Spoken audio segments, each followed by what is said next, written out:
안녕하십니까, 항농문입니다.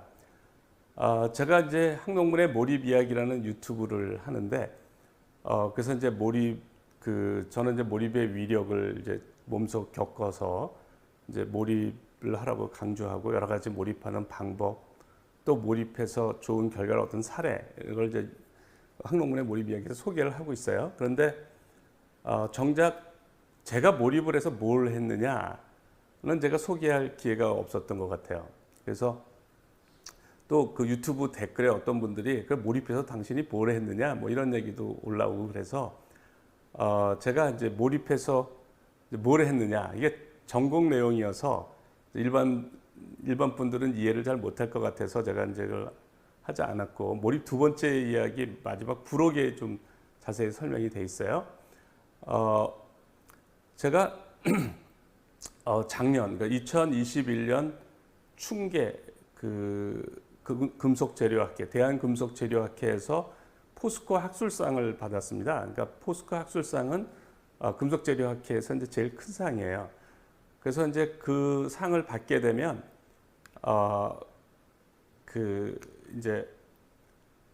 총회 강연을 합니다. 총회 강연을. 그래서 뭐 긴 시간은 못하고 한 17분, 뭐 18분 정도 강연을 했어요. 그래서 그 강연한 걸로 제가 대신 하려고 그래요. 요 강연할 때 이제 제가 이제 그 상을 받았으니까 제 업적을 이제 소개를 해야 되니까 이제 거기에 제가 몰입해서 해결한 문제들을 이제 어떻게 소개를 했습니다.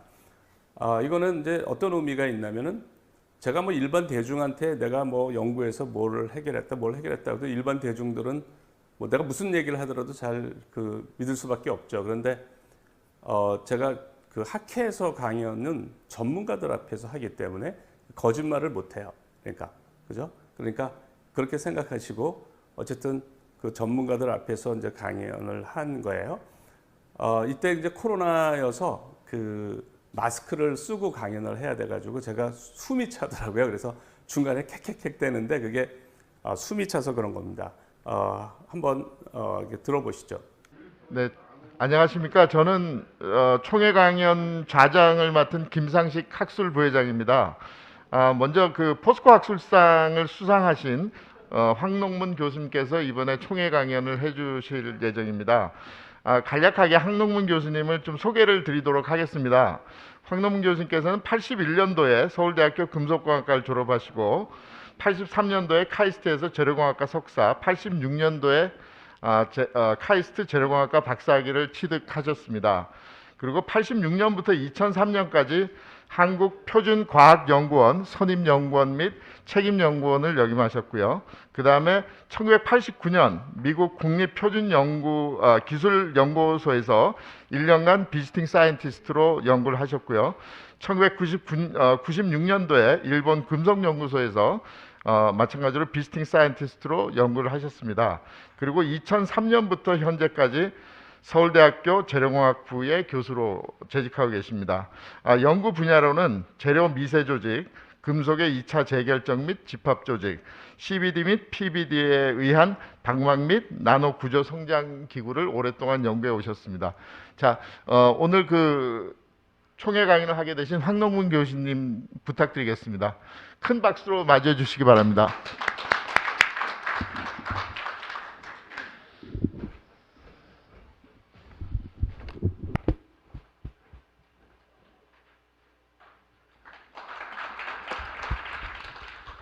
네, 안녕하십니까, 황농문입니다.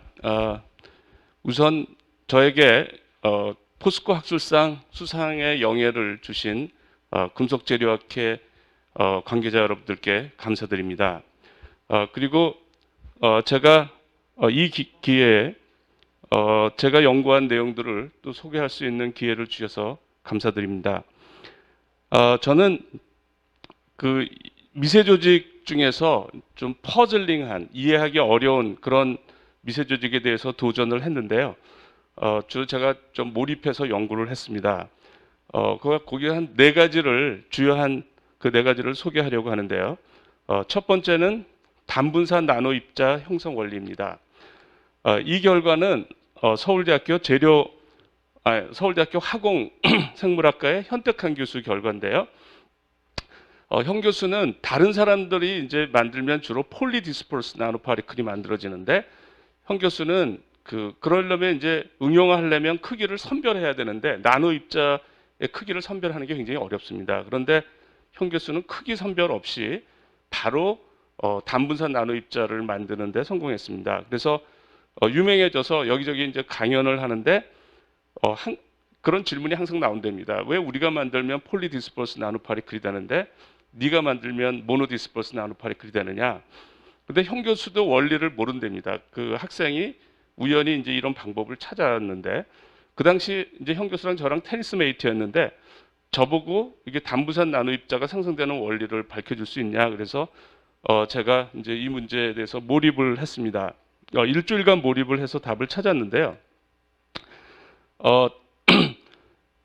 단분산제 나노 입자가 처음에는 핵생성일 거라고 생각했어요. 핵생성이 동시에 일어나야 된다. 그런데 여러 결과가 그걸 뒷받쳐주지 않아서 그러면 성장이 단분산을 만드나 이제 하고 제가 버스로 이동하면서 이제 이 생각을 했습니다.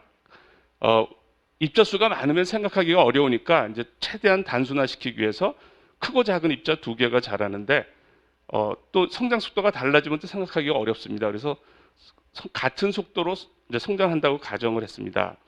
1나노, 5나노짜리가 이제 1나노씩 자라면 2나노, 6나노가 돼요. 이게 98나노가 자라면 100나노, 104나노가 됩니다. 이 비를 보면 처음에는 5배 차이가 났다가 3배 차이가 났다가 1.04배 차이가 납니다. 우리가 크기가 5% 이상, 이 비가 5% 이하가 되면 단분산이라고 그래요. 그래서 무슨 얘기냐면 그냥 성장을 하면 단분산이 된다는 겁니다. 그래서 이 문제 이제 게임은 끝났고요. 실제 이제 복잡한 여러 개의 그 입자들이 또 성장 속도가 이게 디퓨전 컨트롤드 프로세스이기 때문에 반경에 반비례를 합니다. 그래서 그거는 우리가 컴퓨터 시뮬레이션으로 쉽게 할 수가 있으니까 현 교수한테 이런 원리로 단분산 나노 입자가 만들어진다고 설명을 해줬습니다. 현 교수가 이걸 보고 야 그러면 대량 생산을 할 수 있겠다. 그래서 이제 이 사실을 이용해서 대량 생산을 했습니다. 2004년에 이게 네이처 머티리얼스에 발표됐는데요. 인용이 지금 4,000회 이상이 되고 있습니다. 그리고 6나노, 7나노, 8나노, 9나노, 11, 12, 13나노 이렇게 1나노씩 조정하면서 또 단분산 나노 입자를 만들었어요. 이 내용이 CNN 뉴스에도 소개가 되고요. 국내에도 크게 소개가 됐는데 이 기사에서 제 이름을 발견하기가 어려운데 제일 마지막을 보면 이번 연구에는 서울대 재료학과 황농문 이렇게 이름이 잘렸습니다. 이렇게 있고요. 이게 인용이 4,000회 이제 이상 이렇게 되다 보니까 그 웹 오브 사이언스의 클래리베이트라는 곳에서 단지 인용만 가지고 여기는 전문적인 내용을 아는 데가 아니에요. 그냥 자기들이 사이테이션을 데이터베이스가 많으니까 사이테이션만 가지고 노벨상 수상을 예측합니다. 그래서 이 사이테이션이 많아서 현택한 교수가 2020년에 노벨상 후보라고 이 사람들이 예측을 했어요. 그래서 한동안 이렇게 여러 매스컴에서 소개가 됐었는데요. 이게 제가 이제 일주일 몰입해서 해결한 거고요. 두 번째로는 세라믹스의 비정상 입자 성장 메커니즘인데요.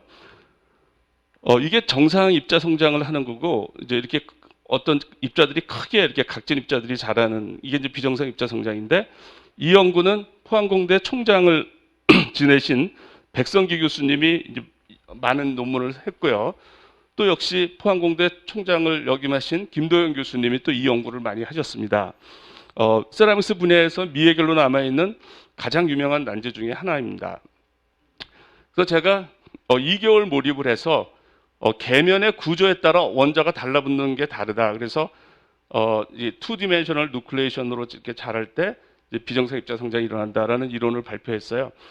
그 당시 제가 박사학위 받은 지 얼마 안 되는 상황이어서 제 이름이 전혀 알려져 있지 않아서 제 이론이 별로 뭐 사람들이 관심을 갖지 않았습니다. 그런데 김도영 교수님이 제 이론이 맞는 것 같다. 그래서 같이 연구를 하자. 그래서 김도영 교수님하고 40여 편의 논문을 같이 썼습니다.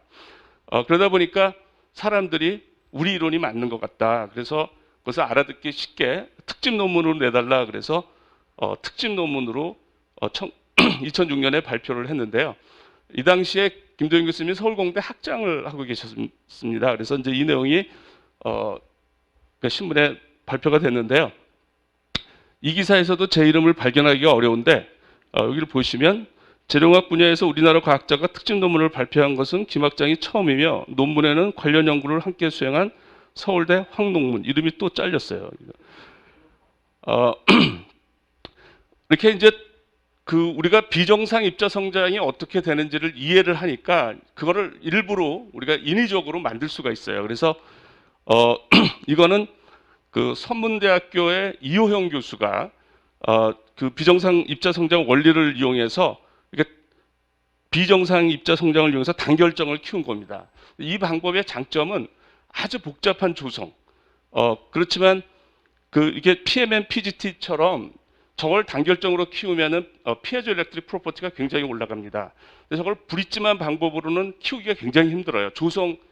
조절이 어려워서. 근데 이건 솔리드 스테이트에 아주 미세한 리퀴드 필름으로 이렇게 성장시키는 거기 때문에 아주 복잡한 조성도 가능하고요. 그래서 세라콤이라는 벤처를 만들어서 지금 저거를 계속 생산하고 있습니다. 그 다음에 이제 이때부터는 제가 이제 몰입의 위력을 알아서 이제 난제들을 찾기 시작했어요. 또 해결할 문제 없나. 찾아봤더니 금속에서 2차 재결정. 이것도 역시 비정상 입자 성장이라고 얘기를 합니다.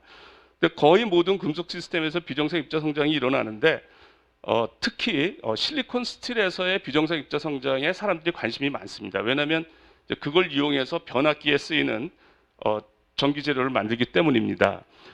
그래서 실리콘 스틸에서 이렇게 큰 입자가 자라는데 이게 고스란 사람이 발견해서 고스 그레인이라고 합니다. 고스가 1935년에 이 현상을 처음으로 발표했고 이제까지 해결이 안 된 70년 이상의 난제였습니다. 제가 여기 몰입을 해서 기존에는 모든 사람들이 이 고스 그레인이 빨리 성장하는 조건을 찾는데 주로 뭐 모빌리티 거기에 이제 포커싱을 하고 있었어요. 그런데 저는 이제 몰입을 하다 보니까 몰입을 하면 보이지 않는 게 보입니다. 그렇게는 아니고 솔리드 스테이트 웨이팅이라는 그 현상에 의해서 이것이 된다라는 것을 제가 이제 처음으로 제안을 했습니다. 또 굉장히 많은 저항이 있었는데 어쨌든 그런 상에서 현재까지 최근까지 이 연구는 계속 하고 있습니다. 한 36편의 논문을 발표했는데요. 제가 이 분야에 이제 이 이론을 주장하는 분들이 다른 이론을 주장하는 분들이 여러 있어서 다 개별적으로 만나서 이제 제가 소개하고 그럴 때는 다 이해를 하는 것처럼 제 말에 동의를 하는 것처럼 얘기를 하는데 그분들이 돌아서면 전혀 아니에요. 논문 보내면 리젝트하고 그래서 이게 이해관계가 정의를 앞서는구나라는 사실을 제가 알게 됐어요. 제가 딱 한 가지만 소개를 하면 이제 솔리드 스테이트 웨이팅으로 시뮬레이션을 하면 이게 실제 실험 결과하고 거의 유사합니다. 비교가 안 될 정도로. 그래서 애브노멀 그레인이 이렇게 아주 이레귤러하게 자라요. 그 프랙탈 그로스처럼 자라는데 제가 그 시뮬레이션 한 거를 한번 보여드리겠습니다. 왼쪽 게 시뮬레이션이고 오른쪽 게 실험 결과입니다. 이게 어느 게 실험 결과고 어느 게 시뮬레이션인지 구별이 안 될 정도로 이렇게 자랍니다. 그래서 이제 저희 이론을 이제 추정하는 분들은 이해관계가 없는 사람들이더라고요. 그래서 최근에 이제 독일 교수가 팔라듐에서 골드를 집어넣으면 이제 2차 재결정이 이렇게 생기는데 굉장히 이레귤러해서 프랙탈 그로스가 일어난다는 거죠. 그러니까 종전의 커버처 드리븐 메커니즘은 이렇게 그레인 바운더리가 이렇게 플랫해야 되는데 2차 재결정은 다 이렇게 이레귤러하게 자란다. 프랙탈 그레인 그로스를 하는데 이 프랙탈 그레인 그로스를 설명하기가 어렵다. 기존의 어떤 이론으로도. 그런데 그게 바로 웨이팅, 솔리드 스테이트 웨이팅으로만 설명이 가능하다. 그래서 저희 거를 이렇게 소개하면서 Inspiration concerning such an explanation can be derived from the work of 농문 황 of Seoul National University. 이렇게 해서 솔리드 스테이트 웨이팅으로 이게 가능하다. 그래서 이분이 솔리드 스테이트 웨이팅 코드를 증명하겠다고 그런 연구를 하겠다고 이렇게 합니다. 마지막으로 저압 다이아몬드 생성 원리인데요. 제가 이제 90년대 이제 미국에 포스닥 갔다 와서 이제 그 굉장히 의욕을 가지고 이제 프로포즈를 냈는데 제가 낸 과제는 안 되고 다이아몬드 CVD 과제를 낸 분이 이직을 했어요. 그래서 이제 제가 하게 됐습니다. 그러니까 이 CVD는 제 전공 분야가 아니고 제 또 관심사도 아닌데 이제 제가 할 수 없이 그걸 하게 됐어요. 이게 그런 경우가 이제 최악의 경우인데 그래서 어쨌든 여기에 그러면 중요한 문제나 몰입해서 해결하자 그래서 시작을 했습니다. 근데 제가 굉장히 이상한 현상을 발견했는데 실리콘 위에는 다이아몬드가 형성이 되고요. F 위에는 수투가 형성이 되는 거예요. 근데 저게 아무리 생각해도 이게 이해가 안 가는 거예요. 그래서 생각보다 오래 걸렸는데 교과서가 틀렸어요. 그 교과서는 원자가 이렇게 저걸 만든다라고 알려져 있거든요. 그 종래 그 결정성장 이론에서는. 그런데 그게 아니고 하전된 나노 입자가 기상해서 만들어져서 걔들이 수투를 만들고 다이아몬드를 만든다는 사실을 1년 반 만에 제가 알게 됐습니다. 근데 저는 뭐 CVD 분야의 전문가도 아니어서 이제 아무도 저를 모르죠. 그런데 제가 이제 기존에 이렇게 교과서에 나온 설명이 틀렸다. 이렇게 다이아몬드가 이렇게 자란다 그러니까 심사위원이 거의 너 미쳤냐 그런 수준이에요. 그래서 4년 동안 거절이 됐습니다. 근데 제가 어쨌든 또 아이디어를 내서 4년 만에 이제 어셉트가 됐는데요. 어쨌든 뭐 이렇게 하고 나서 제가 이 당시 그 계명공학센터라고 하는 ERC의 멤버였는데 거기 대표업적으로 소개가 됐고요. 굉장히 저항이 많아요. 그러니까 기존의 어떤 교과서가 틀렸는데 분야가 다른 사람이 이게 논문을 쓴다는 거 굉장히 어렵더라고요. 그래서 아주 어렵게 많은 저항을 받아가면서 100여 편의 논문을 썼습니다. 제가 학회에서 발표를 하면 서양 사람들이 그렇게 자존심이 센지 몰랐어요. 막 화를 냅니다. 어떤 MIT 교수는 뭐라 그러냐면 그럼 우리가 다 바보란 얘기냐? 뭐 이렇게 대놓고 그래요. 근데 그 중에 일부가 제 이론에 대해서 아주 너무 멋있는 이론이다. 내가 에디터 또는 부에디터로 있는 저널에 초청 논문을 써달라. 그래서 초청 리뷰를 써달라. 그래서 초청 리뷰를 2004년에 인터내셔널 머티리얼스 리뷰에 썼고요. 2010년에 저널 오브 피직스 D 이제 토피컬 리뷰를 썼고 2018년에 또 토피컬 리뷰를 썼습니다. 뭐 이 외에도 몇 개 더 있습니다. 상황은 조금씩 좋아지는데요. 레퍼런스 모듈 인 머티리얼 사이언스 앤 머티리얼스 엔지니어링은 그 예전에 재료 백과사전이에요. 이제 그 옛날에는 이름이 엔사이클로피디아였습니다. 그런데 예전에 펜실베니아 스테이트 유니버시티의 배지한 교수가 다이아몬드 로우 프레셔 신세시스 섹션을 적었는데 이제 백과사전은 개정판을 내잖아요. 2016년 개정판에 에디터가 저한테 연락이 왔는데 제가 추천이 됐답니다. 이걸 개정하라고. 그러니까 누군지 모르겠는데 누군가 에디터한테 이 이론은 서울대 항목문 교수 이론이 맞으니까 그 사람이 이걸 개정해야 된다. 그래서 제가 제 이론으로 다 바꿨습니다. 그래서 이제 재료 백과사전에 제 이론이 소개가 됐으니까 이제 안심이 되는데 이게 교과서가 틀렸으니까 방막성장 CVD가 얼마나 중요합니까? 반도체를 만들고 뭐 LED를 만들고 이런 중요한 공정인데 그게 종전에 그 개념이 잘못된 거예요. 그래서 제가 할 가장 중요한 일이 올바른 교과서를 만드는 겁니다. 그래서 제가 2016년에 Non-Classical Crystallization of Thin Films and Nanostructures in CVD and PVD Process라고 해서 단행본을 냈습니다. 제가 이제 이런 문제를 해결하면서 이 문제를 해결하는 것보다 더 힘든 거가 남들을 이해시키는 거더라고요. 그러니까 제가 이 문제를 해결하는 데 쓴 시간의 10배, 20배를 이제 남들을 이해시키는데 연구를 해야 되는 거예요. 왜냐하면 인정이 되지 않기 때문에. 그래서 어떻게 보면 제 인생을 낭비하고 있다는 생각이 들더라고요. 가장 제가 원하는 거는 계속 몰입 상태에서 이렇게 난제들을 해결하는 건데 인정을 못 받으니까 이제 결국은 또 그걸 포기할 수가 없는 거잖아요. 그래서 이렇게 해결하면 바로 인정받는 그런 걸 좀 하고 싶더라고요. 근데 그게 뭐냐면 산업체에서 해결 못하는 분량들이에요. 그래서 제가 그런 것들은 문제가 좀 쉬워서 한 절반 정도는 제가 방문한 그날에 해결을 합니다.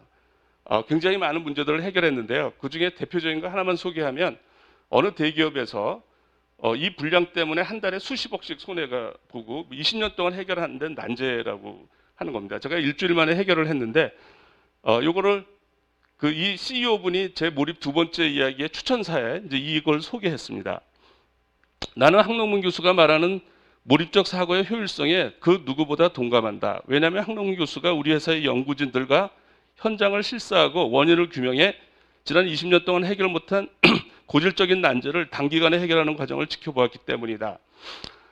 제가 이러한 걸 경험하면서 이제 뭘 느꼈냐면 생각을 하면 문제는 풀리게 되어 있다는 거예요. 쉬운 문제는 빨리 풀리고 어려운 문제는 시간이 걸려요. 생각에도 안 되면 이제 몰입하면 되는 거예요. 몰입하면 생각하는 게 즐겁기 때문에 굉장히 장기간 생각할 수가 있어요.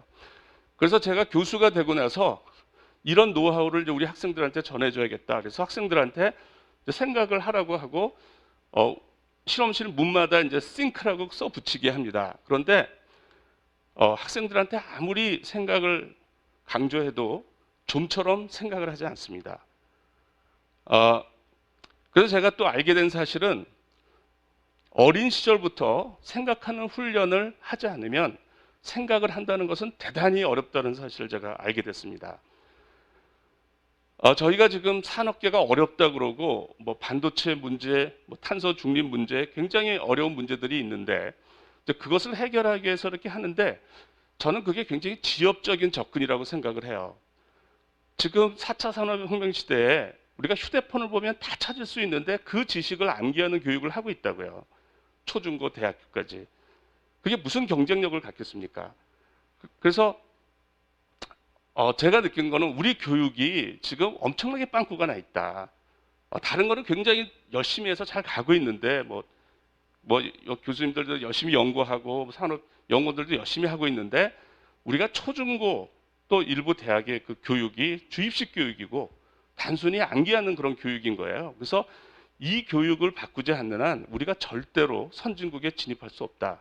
그런 생각이 들더라고요. 그래서 4차 산업혁명 시대에 높은 경쟁력을 가지려면 우리 교육이 생각하는 교육으로 바뀌어야 한다는 겁니다. 다시 한번 저에게 수상의 영광을 주신 금속재료학회 감사드리고 제 강연을 이것으로 마치겠습니다. 감사합니다. 네, 시간 관계상 질의는 생략하도록 하겠습니다. 좋은 총회 강연 해주신 황농문 교수님께 다시 한번 박수 부탁드리겠습니다. 감사합니다.